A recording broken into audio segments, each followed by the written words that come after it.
জাতিসংঘ কি বাংলাদেশের আসন্ন জাতীয় সংসদ নির্বাচন বর্জন করছে? জাতিসংঘ বাংলাদেশের এই যে সামনে যে নির্বাচনটা আসছে, এই নির্বাচনটাকে কি বর্জন করতে চাইছে কিংবা উপেক্ষা করতে চাইছে? অর্থাৎ এই নির্বাচনে জাতিসংঘের সমর্থন নেই। জাতিসংঘ যখন একটা বড় ফ্যাক্ট, তখন জাতিসংঘ থেকে বেশ খারাপ খবরই একটা এসেছে। সেই খবরটা যে কেউ প্রথম ধাপে শুনলে একটু আঁতকে উঠতে পারেন। জাতিসংঘ থেকে জানানো হলো আগামী নির্বাচনে, বাংলাদেশের নির্বাচনে জাতিসংঘের কোনো পর্যবেক্ষক থাকবে না। বর্তমান সরকারের এই নির্বাচন প্রক্রিয়াকে জাতিসংঘ সমর্থন করবে না। বৈঠকে দলের নেতৃত্ব বদল নিয়েও আলোচনা হয়েছে। তাহলে কি ওবায়দুল কাদেরকে সরিয়ে দেওয়া হচ্ছে? সজীব ওয়াজেদ কিংবা সাইমা ওয়াজেদ পুতুল আওয়ামী লীগের গুরুত্বপূর্ণ পদ কি পেতে যাচ্ছেন? আসলে আর শেখ হাসিনা সংযুক্ত হয়ে যেটা বলেছেন সেটি হচ্ছে যে উনি দিন 7-10-এর মধ্যে কিন্তু পরপর দুটি বৈঠক করেছেন। আসসালামু আলাইকুম দর্শক, এইমাত্র পাওয়া ব্রেকিং নিউজ। নির্বাচন নিয়ে চরম উত্তেজনা। ডোনাল্ড ট্রাম্পের মন্তব্যের পর নতুন করে আলোচনায় এসেছে ভোট বন্ধের দাবি। অন্যদিকে শেষ মুহূর্তে জাতিসংঘের পক্ষ থেকে এসেছে গুরুত্বপূর্ণ বার্তা। আন্তর্জাতিক মহল বলছে নির্বাচন হতে হবে অংশগ্রহণমূলক ও গ্রহণযোগ্য। দর্শক, তাহলে কি সত্যি নির্বাচনে আসছে বড় পরিবর্তন? দর্শক, এ বিষয়ে গুরুত্বপূর্ণ তথ্য জানতে ভিডিওটি শেষ পর্যন্ত দেখতে থাকুন। একটি লাইক করে আমার সাথেই থাকুন। নির্বাচন বর্জন করছে। আজকের খবর হচ্ছে যে নির্বাচনে পর্যবেক্ষক পাঠাচ্ছে না জাতিসংঘ। মহাসচিব আন্তোনিও গুতেরেসের মুখপাত্রের কার্যালয়ের নিয়মিত প্রেস ব্রিফিংয়ে বলা হয়েছে, আসন্ন ত্রয়োদশ জাতীয় সংসদ নির্বাচনে বাংলাদেশে পর্যবেক্ষক পাঠাচ্ছে না জাতিসংঘ। ব্রিফিংয়ে মহাসচিবের মুখপাত্র স্টিফেন দুজারিককে বাংলাদেশ প্রসঙ্গে জানতে চাওয়া হলে তিনি একথা জানান। দুজারিককে বাংলাদেশ প্রসঙ্গে 3টি প্রশ্ন করা হয়। প্রথম প্রশ্নটি ছিল, জাতিসংঘ কি নির্বাচনে কোনো পর্যবেক্ষক পাঠাবে? প্রশ্নের জবাবে দুজারিক বলেন, না, সাধারণ পরিষদ বা নিরাপত্তা পরিষদের ম্যান্ডেট বা অনুমোদন ছাড়া জাতিসংঘ নিজে থেকে কোনো পর্যবেক্ষক পাঠায় না। ফলে আমরা এখন আর এটি করি না। তবে নির্বাচনের ক্ষেত্রে জাতিসংঘ কান্ট্রি অফিস প্রায়ই কারিগরি সহায়তা দিয়ে থাকে। তারা এ ধরনের কোনো সহায়তা দিচ্ছে কিনা তা আমি আপনাদের জেনে জানাতে পারি। স্টিফেন দুজরিকের কাছে দ্বিতীয় প্রশ্ন ছিল, বাংলাদেশ জাতীয়তাবাদী দল বিএনপির ভারপ্রাপ্ত চেয়ারম্যান তারেক রহমান 17 বছর পর দেশে ফিরেছেন। গণতন্ত্রে বাংলাদেশের উত্তরণের পটভূমিতে তার এ ফিরে আসাকে আপনারা কিভাবে দেখছেন? জবাবে মুখপাত্র বলেন, আমি সংবাদ বিশ্লেষণ করি না, খবর বিশ্লেষণ করা সাংবাদিকদের কাজ। আমরা শুধু বাংলাদেশের জনগণের রাজনৈতিক আকাঙ্ক্ষা এবং অবাধ মত প্রকাশের মাধ্যমে যে নির্বাচন হবে তাকে সব উপায়ে সমর্থন দিয়ে যাব।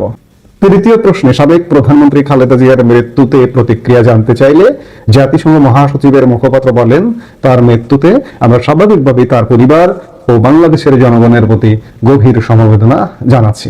কি হলো? জাতিসংঘ বাংলাদেশের এই যে সামনে যে নির্বাচনটা আসছে, এই নির্বাচনটাকে কি বর্জন করতে চাইছে কিংবা উপেক্ষা করতে চাইছে? প্রথমত তিনি বা তারা জাতিসংঘ পর্যবেক্ষক পাঠাচ্ছে না।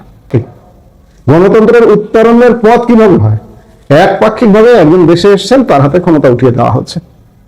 আবার নির্বাচন, এমন কি নির্বাচন হবে যে নির্বাচনে পর্যবেক্ষক পাঠাতে হবে? জাতিসংঘ পর্যবেক্ষক পাঠাচ্ছেন না। তারা বলছেন যে সাধারণ পরিষদ কিংবা নিরাপত্তা পরিষদের ম্যান্ডেটের কথা, ম্যান্ডেটের মাধ্যমে তারপরে তারা ম্যান্ডেট দিলে তারা পাঠান। কিন্তু অতীতে বাংলাদেশের নির্বাচনে জাতিসংঘের প্রতিনিধি এসছে, এবার আসছে না। তাহলে বুঝুন যে এই নির্বাচনটা কেমন নির্বাচন হবে। অর্থাৎ এই নির্বাচনে জাতিসংঘের সমর্থন নেই। সত্যি কি ওবায়দুল কাদের অবস্থা সংকটজনক? নির্বাচন ঠেকাতে নো ভোট ক্যাম্পেইন শুরু করেছে আওয়ামী লীগ। আর কি কি পরিকল্পনা করছে দলটি? ভারতের মাটিতে বসে আওয়ামী লীগের ওয়ার্কিং কমিটি মিটিং নিয়ে কি ভাবছে নয়াদিল্লি? এসব প্রশ্নের উত্তর খুঁজবো আজ আমাদের সাথে ভারত থেকে যুক্ত হয়েছেন দেশটির সিনিয়র সাংবাদিক এবং ভারতের জনপ্রিয় অনলাইন পত্রিকা দা ওয়ালের নির্বাহী সম্পাদক অমল সরকার। দাদা, আপনাকে নমস্কার এবং কৃতজ্ঞতা প্রকাশ করছি, আজকে আপনি সময় দিয়েছেন এবং আপনার কাছ থেকে আমরা এই বিষয়ে বিশ্লেষণ শুনবো।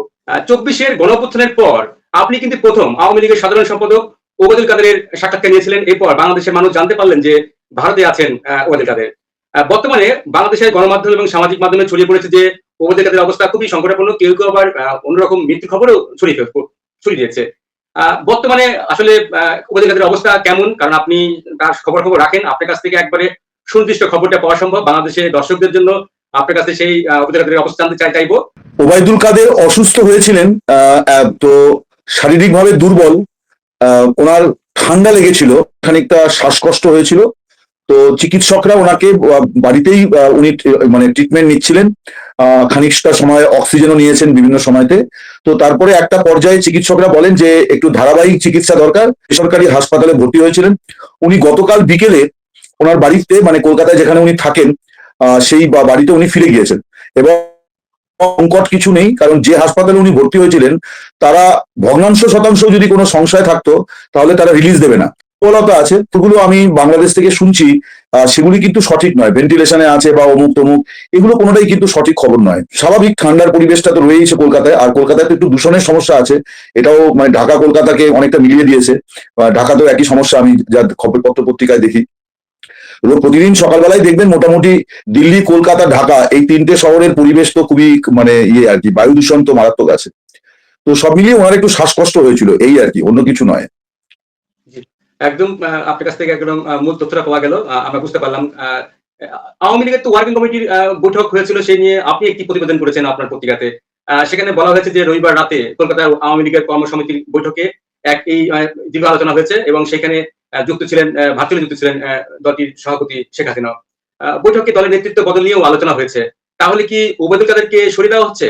সজীব ওয়াজেদ কিংবা সাইমা ওয়াজেদ পুতুল আওয়ামী লীগের গুরুত্বপূর্ণ পদ কি পেতে যাচ্ছেন? আসলে আপনি তো আওয়ামী লীগের অনেকের সাথে কথা বলেন, শেষ অবস্থান আসলে কি হতে পারে? না, কি হতে পারে এটা তো আমি বলতে পারবো না। রবিবার দিন যে আলোচনাটা হয়েছে সেটা একটুখানি আমি ব্যক্তিগতভাবে বলি। রবিবার সকালবেলা আমাদের একটা ভিডিও উঠেছিল, মানে তো আপলোড হয়েছিল, যেটা আমি করেছিলাম। সেখানে আমি আমার মতো করে, আমি যেহেতু রেগুলার বাংলাদেশ ভারতের খবরাখবর করি, বিশ্লেষণ করি, আমি কিন্তু ভারতেরও রাজনৈতিক নানান বিষয়ের উপরে বিশ্লেষণ করি।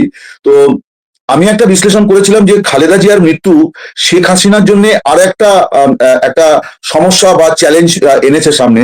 সেটি হচ্ছে যে তারা দুজন তো রাজনীতি করেছেন সমসাময়িক সময়ে এবং একে অপরকে রাজনৈতিকভাবে এবং অত্যন্ত কুরুচিকর ব্যক্তিগত আক্রমণও করেছেন। কিন্তু এখন তো বিএনপির শীর্ষ নেতৃত্ব বদল হয়ে গেছে। এখন তো তারেক জিয়া মানে শীর্ষ নেতা, এবং যা মানে অনুমান মনে করা হচ্ছে যে ভোট হলে পরে বিএনপি ক্ষমতায় আসবে, তারেক জিয়া প্রধানমন্ত্রী হবেন। তো তখন কি তারেক জিয়াকে রাজনৈতিকভাবে আক্রমণ করাটা শেখ হাসিনার পক্ষে কতটা শোভনীয় হবে, এটাও একটা বিষয়। তার কারণ তারেক জিয়াও তো প্রায় তার পুত্র সম, কারণ সজীব ওয়াজেদ জয়ের বোধহয় 55-56 বছর বয়স, তারেক জিয়ার 60 বছর বয়স, তো হাসিনার 78। তো স্বভাবতই এইটা একটা বিষয়, এই বিষয়টা নিয়ে আমি একটি ভিডিও করেছিলাম যে এইটা হচ্ছে হাই টাইম যে একটা আরো কিছু, মানে শেখ হাসিনা রিপ্লেসমেন্ট নয়, মানে তারেক জিয়াকে মোকাবিলা করার জন্য। তার কারণ দেখুন, ওবায়দুল কাদেরও তো অসুস্থ, জেনারেল সেক্রেটারি তিনি পদে আছেন কিন্তু অসুস্থ। তো এই সমস্ত কারণে আমি বলেছিলাম যে এটাও আওয়ামী লীগের এখন একটা ভাবনার বিষয়, এবং নেতৃত্ব ইয়ের জন্য কি বলে, নেতৃত্ব নেওয়ার জন্য ক্রাইসিসটা হচ্ছে কিন্তু যে কোনো নেতার সবচেয়ে বড় কর্তব্য এবং দায়িত্ব। মানে আপনি সুদিনে নেতৃত্ব এলেন, এটা থেকে আপনি দুর্দিনে দলকে নেতৃত্ব দিচ্ছেন, এটা অনেক বেশি গুরুত্বপূর্ণ। তো এটা আমার ব্যক্তিগত অভিমত ছিল। কিন্তু আমি যেটা পরে শুনলাম যে রাত্রিবেলা যখন এই বৈঠকটি হয়, ভার্চুয়ালি বৈঠকটি হয়েছিল, সেখানে একজন সাংগঠনিক সম্পাদক, এটা আমি দায়িত্ব নিয়ে বলছি, আমার কাছে সুনির্দিষ্ট খবর আছে, কারণ আমি 3-4 জায়গা থেকে কনফার্ম করেই বিষয়টি বলছি। একজন সাংগঠনিক সম্পাদক তিনি এই প্রসঙ্গটি তোলেন যে তারেক জিয়া তো বা বিএনপির এখন মানে সুপ্রিমো, তো মানে আমাদেরও একটুখানি ওর সমবয়সী কাছাকাছি কোনো একজনকে সামনে আনা দরকার, যিনি রাজনৈতিকভাবে মোকাবিলা করবেন। প্রিয় দর্শক, সম্পূর্ণ ভিডিওটি দেখলেন, অবশ্যই বুঝতে পেরেছেন ভিডিওটি গুরুত্বপূর্ণ ছিল। দর্শক, নির্বাচনকে ঘিরে আন্তর্জাতিক রাজনীতিতে এখন বড় চাপ সৃষ্টি হয়েছে। দর্শক, বিশ্লেষকদের মতে ট্রাম্পের বক্তব্যের মূলত আন্তর্জাতিক দৃষ্টি আকর্ষণের জন্য হলেও বিষয়টি হালকাভাবে নিচ্ছে না বিশ্ব সংস্থাগুলা। জাতিসংঘের নির্দেশ, তারা চায় শান্তিপূর্ণ পরিবেশে একটি সুষ্ঠু নির্বাচন, কোনো পক্ষের উপর সরাসরি হস্তক্ষেপ নয়, তবে মানবাধিকার ও গণতন্ত্র নিশ্চিত করাই তাদের মূল লক্ষ্য। এখন প্রশ্ন একটাই, এই বার্তার পর সরকার কি সিদ্ধান্ত নেবে? নির্বাচন কি নির্ধারিত সময়ে হবে নাকি আসছে বড় কোনো চমক? দর্শক, এই বিষয়ে নতুন আপডেট পেতে আমাদের চ্যানেলটি সাবস্ক্রাইব করে পাশে থাকুন এবং আপনাদের মতামত কমেন্টে জানান। এই মুহূর্তে বিদায় নিচ্ছি, দেখা হবে পরবর্তী কোনো ভিডিওতে। সে পর্যন্ত ভালো থাকুন, সুস্থ থাকুন। আসসালামু আলাইকুম।